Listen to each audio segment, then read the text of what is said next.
Hello, welcome to Flooring Models. This is for our junior members. You might remember last week we looked at the Star Wars new Level 1 X-Wing, the Resistance Fighter, and as we said, went together, showed you how to put it together. Excellent, no problem at all. So this week we're going to be looking at the other side of the thing, and we're looking at the First Order's new TIE Fighter. So, straight in the box, as you can see, the usual thing, quick whip round the box, all the bits and pieces. Now this one actually comes with lights and sound, okay, and everything else like that, and that's a little bit about it. As you can see, the parts are all very simple. We haven't even been in here yet, so it's all still sealed. So we'll just pop in here.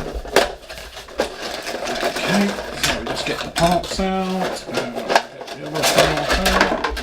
Actually, this is a monster. This is a big one, okay. Something really nice. Now remember, this is just for our junior members who are joining us, hopefully joining the hobby and everything else like this. And I think personally these are absolutely great kits. Very simple, they go together in half an hour, and that way you can then be flying around the room. Okay, so what we have is our usual bits and pieces. As we can get them all out, just push them out from the blind side on the back, and they should all just pop out, apart from this one. There's a bit more oomph. Get out. Ding, there we go. I assume it has a tape. Okay, we'll pull that in at the moment.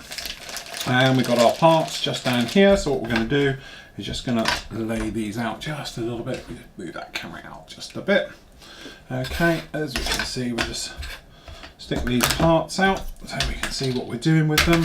The wings themselves, as I said, pre-painted. They're in this sort of brown colour rather than the dark gunship grey of other ones.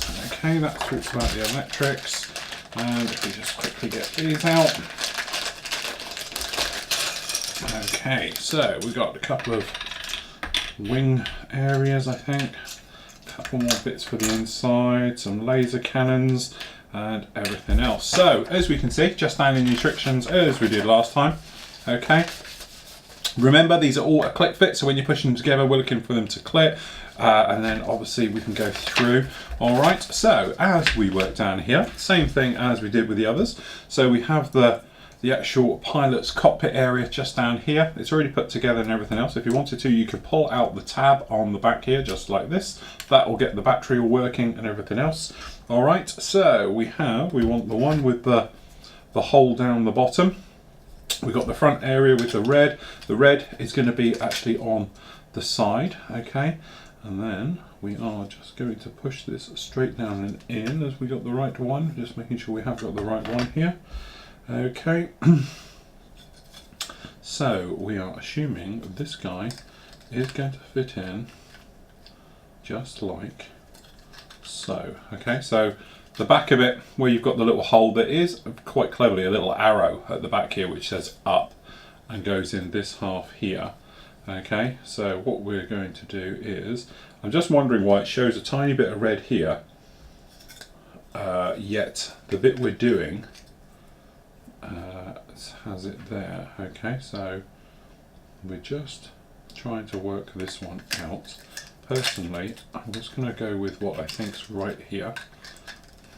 I think the instructions obviously are showing this little bit of red, but I'm pretty sure, in fact I know I'm right here, that's not right. So that bit of red down there, take no notice because it's actually going to be on the other side. Okay, so actually what you've got, have the red on this side, and then this is going to push in just like so. Okay, give it a good old push. Got the button on there, we've got the lights on in the inside, so we know how that works. So push it nice and firm all the way to the rear. You should have left that in there now. Okay, so it's almost pushing through, but you want to make sure it's all the way in just like that. Then we've got the glass work here for the actual cockpit area itself on the front. Okay, and again, I don't think there's an up and down to this one. It's just going to push in there just like that. Okay, and then what we're going to do, I assume, is this guy is going to come in on the top.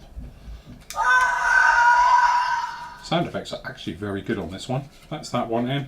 Good tight nudge, make sure it's all together very nicely.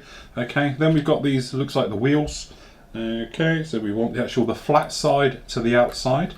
Okay, So they're just going to push in. And the great thing about these, this is what's going to hold it together and wedge it all together, okay? So these actually go right over and then push them, make sure they're locked all the way in, just like so. Cockpit lid, this is going to be what we call a nudge fit. So what happens is put one corner in just like this, okay, and then come across with the other, and then that puts that one in there just like that. Okay, just going to move that camera out a little bit, okay.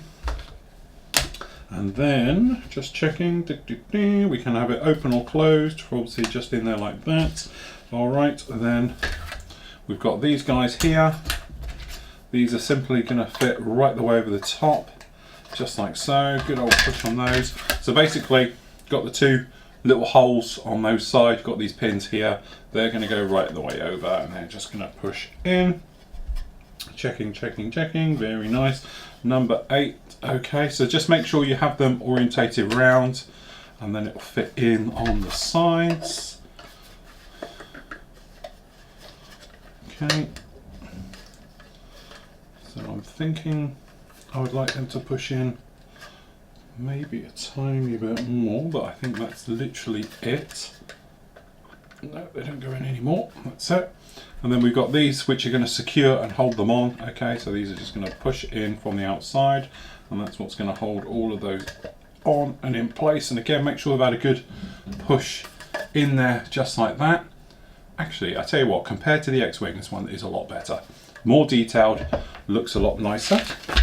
And on the back, so what we've got to do now is obviously stick our laser cannons in underneath, okay, which are a beautiful fit, hardly anything at all. Then we've got the over-the-shoulder weapon cannon on the top. Which way around to go? Forward on. Forward, that way. And that is it. And then we have, if we get this right,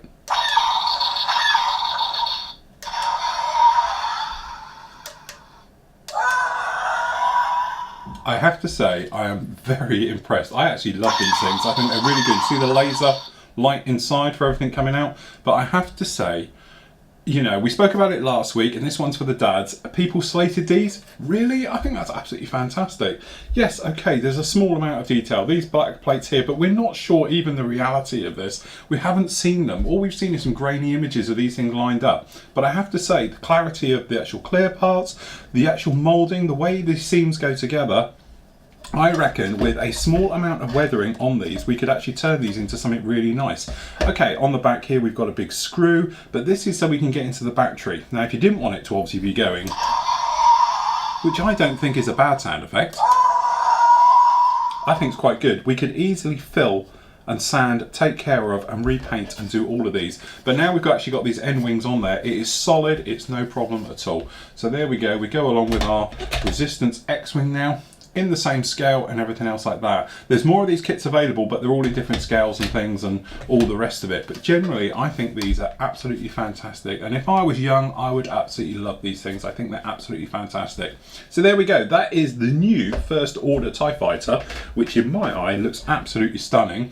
What we might do next week is just do a simple weathering job. As simple as a quick wash right the way over. I think the X-Wing would really pop, the details would come out of it. I think the details in all of this vein work would come out as well. So what we might do next week is just come back to these and just try and weather them up and make them look a little bit more realistic and perhaps a little bit more sort of in scale effect and not as quite as plasticky. But generally I think these are absolutely fantastic. If you've got kids, just go and get them for them. This is going to make excellent Christmas presents and all the rest of it. So there we go. This is done. This is the level 1 kits from actually Revell, and get my seal of approval.